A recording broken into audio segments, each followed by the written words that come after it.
Aujourd'hui, je prends le micro pour vous raconter une décision qui a bouleversé ma vie. Je vous explique comment et pourquoi j'ai décidé de quitter mon assemblée afin de lancer le projet Nouvelle Église. Et si vous restez jusqu'au bout, vous verrez les réactions hostiles de mon pasteur, qui est aussi mon papa. Malgré son opposition, vous découvrirez comment Dieu lui a parlé personnellement. Ce que vous allez suivre aujourd'hui n'est pas juste un podcast, c'est un point de départ, le début d'un voyage spirituel. C'est le début de Nouvelle Église. Nouvelle église, soyez branchés, soyez connectés. Ça arrive lourd. C'est une nouvelle école, on a la nouvelle église.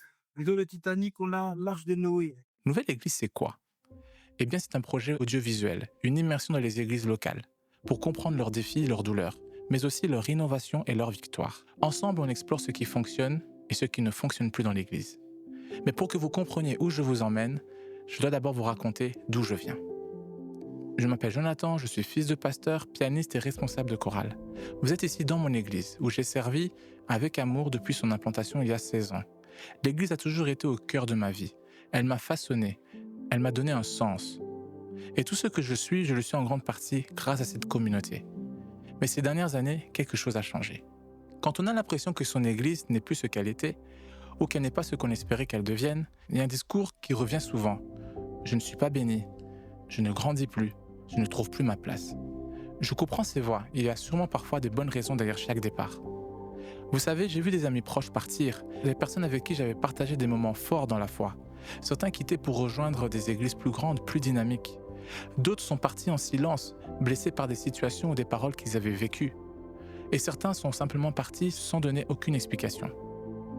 Bien que tenté à maintes reprises, je n'ai jamais réussi à aller jusqu'au bout de l'action, à savoir quitter mon église. Peut-être était-ce dû à une trop forte implication familiale. Que sais-je? Une chose est sûre, je pouvais me sentir vivant, ici, en jouant du piano pour servir les autres. Ici, j'ai appris à aimer, à pardonner, à me relever. Grâce à la foi et aux dons que j'ai cultivés en ce lieu, malgré un parcours scolaire chaotique, j'ai pu tracer un parcours professionnel inattendu que personne n'avait prévu, y compris moi. Mais ça, on en reparle dans un autre podcast. Bref, cette église locale, c'est mon histoire. J'y ai grandi, j'y ai appris la foi et elle m'a façonné. Je suis tout simplement le fruit de l'église. Mais aimer profondément quelque chose, c'est aussi voir ses imperfections. Quand on reste attaché à son église, on ne peut pas fermer les yeux sur ses difficultés. Moi, je n'y arrive pas. Je les vois, je les ressens et elles me touchent. J'ai vu notre église traverser des saisons difficiles, des conflits entre membres, des départs massifs de jeunes qui ne se reconnaissaient plus dans notre vision. Des prédications qui semblaient déconnectées de la réalité de ce que nous vivions. Des tensions financières qui limitaient nos projets d'impact local. J'ai vu des leaders et bénévoles travailler sans relâche jusqu'à l'épuisement et claquer la porte, blessés par un manque de reconnaissance ou de communication. Et chaque fois, je me demandais, est-ce inévitable? Est-ce le lot de toute communauté, même guidée par des principes divins? Ou existe-t-il un autre chemin? Et très vite, une question m'est venue. Est-ce que d'autres églises vivent la même chose? Est-ce que c'est juste chez nous ou est-ce plus large? Alors j'ai mené l'enquête. J'ai lancé un questionnaire anonyme simple mais direct. J'ai demandé à une centaine de personnes qui fréquentent régulièrement une église de me dire franchement quels sont selon elles les vrais problèmes que leur communauté traverse. Je vous partagerai les résultats de ce questionnaire et on en discutera avec mes invités sans le filtre dans les prochains podcasts. Cependant, je dois vous avouer que les réponses à ce questionnaire m'ont secoué parce qu'elles ont mis des mots sur ce que beaucoup ressentent en silence. Et elles ont déclenché en moi quelque chose de profond, une prise de conscience. J'ai compris que toutes les églises, petites ou grandes, connues ou non, quelle que soit leur culture, leur dénomination, leur ancienneté, traversent à un moment ou à un autre des saisons de crise. Et cette question depuis ne me lâche plus. Quelles sont les difficultés que rencontrent les églises dans le monde et comment d'autres arrivent-elles à se réinventer là où tout semble s'essouffler? Alors j'ai commencé à prier, à écouter. Et une voix intérieure s'est imposée. Pars, va comprendre ce qui se vit ailleurs, sors des murs et reviens avec des clés, car ce que tu vas voir va transformer ta vision de l'Église. Entre le moment où la vision se clarifie et que je finisse par obéir à cette voix intérieure, il s'écoule 7 années de ma vie où je prends le temps d'écrire cette vision, de prier pour cela. Voici comment le 26 mai 2024, je décide de quitter mon église locale, juste pour un temps, afin d'entamer un voyage spirituel autour du monde à la rencontre des églises locales. Non pas pour les juger, mais pour apprendre. Pour comprendre comment certaines communautés surmontent leurs défis. Pour découvrir leurs stratégies, leur innovation et leur façon unique de vivre l'évangile dans leur contexte. Ce n'était pas une rupture, c'était un appel. Mais autour de moi, mon entourage, peu ont compris. Et surtout mon père. Comment vous dire? C'est toujours une chose délicate d'annoncer son départ à son pasteur. Et surtout quand ce dernier est votre papa. Inutile de vous faire un dessin. Quand j'ai partagé la vision avec lui, il a froncé les sourcils. Il m'a regardé comme si j'étais en train de renier tout ce qu'il m'avait enseigné. « Tu veux partir à la recherche de ce que tu as sous les yeux ?» m'a-t-il dit. Méfie-toi de ces églises qui brillent et scintillent de mille feux. Son incompréhension m'a fait douter. Peut-être avait-il raison. Peut-être que ma quête était naïve, voire orgueilleuse. Je passais mes journées à douter, mes nuits à prier. Est-ce que je faisais fausse route ? Est-ce que je trahissais tout ce qu'on m'avait enseigné ? Ce projet, cette vision, il ne la comprenait pas jusqu'au jour où tout bascule.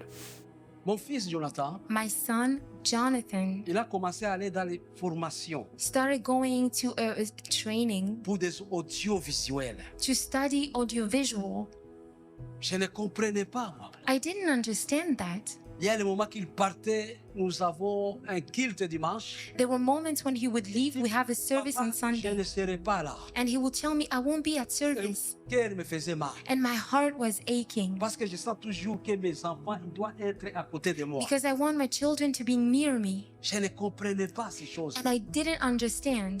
Or, à ce moment-là, But at that moment, le Seigneur, il était en train de faire des choses. the Lord was doing something. Quand le Seigneur a vu que mon cœur, When God saw that my heart il était en train de commencer à sentir mal, was really hurting, mais le Seigneur, comme je vous parle, as I'm speaking to you, je suis devant le Saint-Esprit, devant Dieu. I'm before the throne of J'ai God, entendu la voix de Dieu. heard the voice of God, Il m'avait dit ceci, and he told me, Calixte, Calixte, si vous voulez if you want être dans les prisons, to be in a prison, ça vous regarde.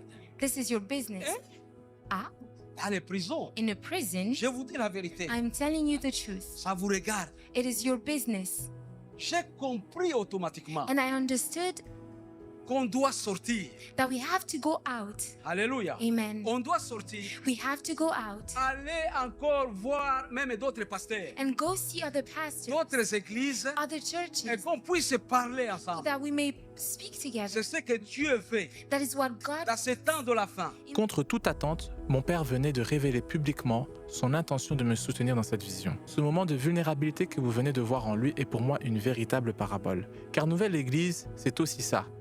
Un projet qui peut d'abord déranger, qui ne rentre pas dans les cases, mais qui avec le temps révèle sa justesse, son fruit et sa dimension divine.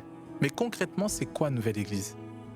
C'est un projet qui part d'un constat simple. Les églises traversent toutes sortes de défis dans un monde complexe qui évolue à grande vitesse. Avec notre format Nouvelle Église, nous voulons accompagner les églises locales dans leur processus de transformation. Nous voulons leur donner les outils et les clés en main pour faire face aux défis technologiques, urbanistiques, législatifs, artistiques et humains, mais aussi les défis d'évangélisation, de croissance et de leadership. C'est pourquoi j'ai créé pour vous 3 formats autour de Nouvelle Église. Un podcast pour dialoguer, redécouvrir ce que signifie l'Église et se réconcilier avec elle. Mon erreur, si je devais la résumer, je dirais d'avoir trop pensé que l'Église était à propos de moi. Pour moi, l'échec, c'est de ne pas prendre la leçon de son échec. Si quelqu'un cherche une église où tout le monde parle bien, le langage de l'esprit et tout ça, et que tout le monde est comme ça, alors moi je lui dis, moi j'ai un problème pour moi, ça c'est une église malade. Un documentaire pour immerger, plonger dans les réalités de ces communautés locales, en donnant la parole à ceux qui les font vivre, leurs leaders, leurs bénévoles et leurs artistes.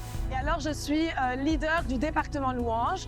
Donc, c'est-à-dire que il y a un département qui comprend 5 groupes, dont je suis le leader. Et demain, une télé-réalité. Imaginez une émission où des églises participantes ouvrent leurs portes et leurs cœurs, acceptant d'être accompagnées gratuitement dans leur transformation. Par des experts, des leaders, pasteurs, des artistes, des techniciens, son lumière, afin de devenir la nouvelle église. Une émission où la transparence devient un outil d'édification, où les difficultés et limitations ne sont pas cachées, mais sont affrontées avec amour, sagesse et unité de corps de Christ. C'est osé, c'est risqué, mais je suis persuadé que c'est nécessaire si nous voulons cesser d'être marginalisés et encloisonnés. Et ce projet n'est pas juste pour les leaders et les pasteurs. Une nouvelle église parle à tous ceux qui aiment leur famille spirituelle, même imparfaite. À ceux qui veulent des clés, à ceux qui sont blessés par les églises, mais qui espèrent encore. À ceux qui veulent reconstruire. Je pense à cette mère de famille qui lutte pour transmettre sa foi à ses enfants dans une église qui semble déconnectée de leur réalité. Je pense à ce musicien talentueux qui ne trouve pas une place dans le ministère de louange car les structures sont bien trop rigides. Je pense à ce jeune leader plein de vision mais qui se heurte à des traditions immuables. Je pense à ce pasteur dévoué qui s'épuise à maintenir à flot une communauté vieillissante. Je pense à cette responsable de chorale qui souhaite apporter un nouveau souffle à son groupe, mais malgré ses efforts, elle ne voit pas les fruits de ses actions. Mais Nouvelle Église s'adresse également à ces communautés qui semblent avoir tout compris. Ces églises que beaucoup admirent et cherchent à imiter. Je parle à cet apôtre et pasteur fondateur qui, malgré le succès notable de son ministère, se sent seul face aux pressions d'excellence et de croissance constante. Je parle à cette responsable de département d'une église florissante qui, dans les coulisses, s'interroge sur la durabilité du modèle bâti et qui craint de ne pas pouvoir maintenir le rythme. Je parle à ce couple de leaders qui, tout en servant dans une église modèle, voient leur propre famille souffrir du manque de temps et d'attention. Je parle à tous ces bénévoles dévoués de grandes congrégations qui se demandent parfois si leur contribution fait réellement une différence dans cette machinerie bien huilée. Car voyez-vous, même les églises les plus inspirantes que j'ai visitées font face à leurs propres difficultés. Le succès n'est jamais sans défi. Parfois, il apporte ses propres épreuves. La gestion de la croissance, la formation des nouveaux leaders, donc le maintien de l'authenticité malgré l'expansion, les tentations subtiles à la notoriété et aux ressources abondantes. C'est une illusion de croire que certaines églises ont tout résolu. Elles ont simplement appris à naviguer différemment de leurs défis spécifiques. Chacun d'entre vous, quelle que soit votre taille ou la réputation de votre église, peut trouver dans Nouvelle Église un espace de réflexion, d'inspiration et d'action. Je ne prétends pas détenir toutes les réponses, je ne me présente pas comme un expert ou un gourou de l'église, je suis simplement un chercheur, un observateur passionné qui veut apprendre et partager avec les passionnés qui veulent être acteurs du changement. Pour tous ceux qui servent dans ces grandes structures et cherchent à maintenir l'authenticité malgré la croissance, et pour tous ceux qui veulent voir l'Église devenir plus belle, plus forte, plus vraie et encore plus connectée à son environnement, qu'elle compte 50 ou plus de 5000 membres. Alors si tu t'es reconnu dans mon histoire, si toi aussi tu ressens cet appel à comprendre, à t'inspirer, je t'invite à t'abonner et à partager à qui de droit. Entre dans l'aventure avec moi et fais partie de ce voyage spirituel.